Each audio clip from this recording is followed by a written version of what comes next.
আসসালামু আলাইকুম। আজ আপনাদেরকে খুবই মজার কিন্তু বিতর্কিত একটা খাবার রান্না করে দেখাবো। যারা এটা খান তারা খুব পছন্দ করে আগ্রহ নিয়েই খান, আর যারা খান না তারা নাম শুনলেই কপাল কুঁচকে তাকান। খাবারটার নাম হলো ভুড়ি। অনেকে এটাকে ওজ বা বটও বলে থাকেন।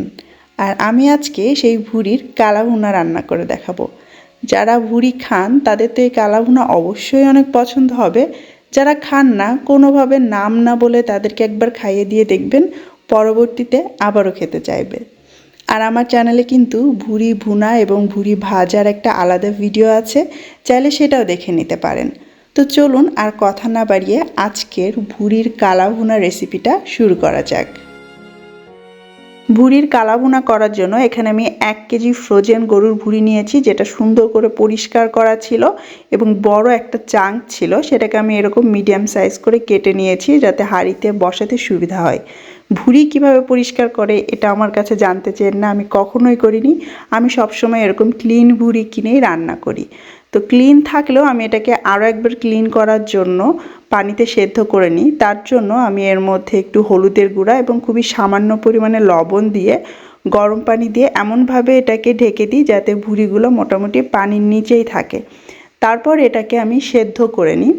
আসলে সেদ্ধ বলার থেকে এটাকে আমি ক্লিন করে নিই বললে বেশি ভালো হবে, কারণ গরম পানিতে আমরা এখন এটাকে ফুটাবো।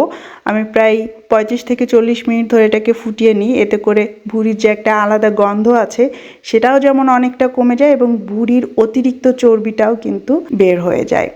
তো 40 মিনিট পরে ওই পানি থেকে তুলে আবারও আমি একবার গরম পানি দিয়ে এটাকে ধুয়ে নিয়েছি। এখন আমি এগুলোকে ছোট ছোট টুকরো করে কেটে নিব। অনেকে কিন্তু এই ভুড়ি ভুনার মধ্যে আলুও ব্যবহার করে থাকেন। যেহেতু আমি কালা ভুনা করছি, তো আলু বাদ দিয়ে শুধু ভুড়িগুলোকেই আমি এরকম ছোট ছোট বাইট সাইজে কেটে নিচ্ছি। ভুড়িগুলো কিন্তু 40 মিনিট ধরে ফুটানোর কারণে বেশ নরম হয়ে গিয়েছে, মোটামুটি 80% সেদ্ধ হয়ে গিয়েছে। এখন যে হাঁড়িতে রান্না করব তার মধ্যে ঢেলে নিয়ে প্রথমেই 1 কাপ দিয়ে দিচ্ছি পেঁয়াজ কুচি, 8-10টা দিয়ে দিলাম কাঁচামরিচ, 2টো তেজপাতা মাঝখান থেকে ছিঁড়ে দিলাম, 2 টুকরো বড় দারুচিনি একটু ছোট টুকরো করে ভেঙে দিচ্ছি, 5-6টা দিয়ে দিলাম এলাচ, 6-7টা দিয়ে দিলাম লবঙ্গ, 8-10টার মতো দিয়ে দিলাম কালো গোলমরিচ এবং 1 টেবিল চামচ করে দিয়ে দিচ্ছি আদা এবং রসুন বাটা, 3 টেবিল চামচ দিয়ে দিচ্ছি রেডিমিক্স মাংসের মশলা এবং প্রায় 1 টেবিল চামচের থেকে একটুখানি কম দিয়ে দিলাম লবণ, সেই সাথে 1/3 কাপ দিয়ে দিচ্ছি তেল। তারপর সমস্ত কিছু একসঙ্গে ভালো করে মাখিয়ে নিব। আমি এখানে যে রেডিমিক্স মাংসের মশলা ব্যবহার করেছি এটা আপনারা যে কোনো ব্র্যান্ডের নিতে পারেন। অর্ধেকটা প্যাকেট ইউজ করবেন 1 কেজি ভুড়ির জন্য। আর যদি ঘরে বানাতে চান, রেডিমিক্স মাংসের মশলা একটা রেসিপি কিন্তু আমার চ্যানেলেও আছে, চাইলে ওটাও দেখে নিতে পারেন। হাত দিয়ে কচলে বেশ সুন্দর করে মাখিয়ে নিচ্ছি এবং 2-1টা মরিচ আমি মাঝখান থেকে ভেঙেও নিলাম। তারপর হাতটা ধুয়ে খুবই সামান্য 1/4 কাপের মতো পানি এখানে দিয়ে দিচ্ছি, যাতে যখন আমি চুলাটা জ্বালাবো নিচ থেকে আগেই ধরে না যায়। তারপর আমি এটাকে চুলায় বসিয়ে দিব হাই হিটে এবং অপেক্ষা করব যতক্ষণ না নিচ থেকে ভাপ উঠতে শুরু করে। নিচ থেকে যখন ভাপ ওঠা শুরু করবে তখন এটাকে ভালো করে উল্টে পাল্টে নেড়ে চেড়ে দিয়ে ঢাকনা দিয়ে ঢেকে দিবে এবং চুলার আঁচটা আমি মিডিয়ামে দিয়ে ততক্ষণ রান্না করব যতক্ষণ না ভুড়িগুলো আয়তনে কমে যায়, আমাদের পেঁয়াজটাও বেশ কিছুটা নরম হয়ে যায়। মোট কথা এটাকে আমাদেরকে আস্তে আস্তে আরও সেদ্ধ করে নিতে হবে এবং নরম করতে হবে এবং পুরোটা সময় আমরা এটাকে ঢাকনা দিয়েই রাখবো। এক সময় দেখবেন পেঁয়াজগুলো গলে গিয়েছে, মশলা একদম গা মাখা হয়ে গিয়েছে এবং তেলও ছাড়তে শুরু করেছে। সেই সঙ্গে খেয়াল করবেন পাতিলের তলাটা বেশ একটু লাগা লাগা হয়ে যাচ্ছে বা ধরে যাচ্ছে। সেই পর্যায়ে অল্প অল্প করে গরম পানি এর মধ্যে দিবেন আর অনবরত নাড়তে থাকবেন। চুলার আঁচটা এই পর্যায়ে আমি মিডিয়ামে রেখেছি এবং মিডিয়াম আঁচে এখন এই মশলা সহ ভুড়িটাকে আমি বারবার শুধু কষাতে থাকবো এবং তখনই সামান্য করে গরম পানি দিব যখন দেখব যে নিচে একটু ধরে বা লেগে যাচ্ছে। তারপর আবারও তলা ঘেঁষে ঘেঁষে এটাকে ওলট পালট করে আমি নাড়তেই থাকবো।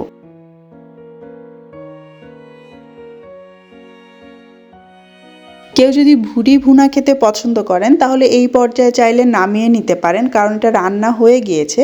কিন্তু আমাদের কাজ হচ্ছে এই মশলাটাকেই কষিয়ে কষিয়ে সুন্দর একটা কালারে নিয়ে আসা, যেটা অনেকটা কালা ভুনার মতো হবে। তাই মশলাটাও কষা হবে কিন্তু পুড়বে না, এই কারণেই মাঝে মধ্যে অল্প অল্প পানি দিয়ে আমরা এটাকে নেড়ে চেড়ে এইভাবে সুন্দর একটা কালারে নিয়ে আসব।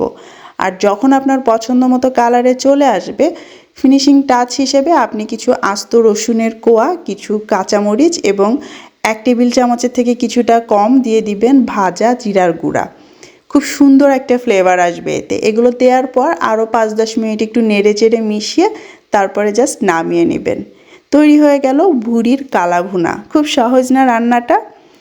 এইটা আপনি চাইলে ভাত, রুটি, লুচি সব কিছুর সাথেই খেতে পারেন, তবে ভাতের সাথে খেতে যে মজা সেইটার কোনো তুলনায় হয় না। আর আমি রান্নাটা সহজ করার জন্য রেডিমেড মাংসের মশলাটা ব্যবহার করেছি। আপনারা চাইলে এর পরিবর্তে ধনে, জিরা, হলুদ, মরিচ আলাদা করেও দিতে পারেন, কোনো সমস্যা নেই। এইভাবে একবার ভুঁড়ির কালা ভুনা করে তারপর কেমন হলো সেটা আমাকে কমেন্ট বক্সে এসে জানিয়ে যেতে ভুলবেন না। ভালো থাকবেন সবাই, বিদায় নিচ্ছি। আল্লাহ হাফেজ।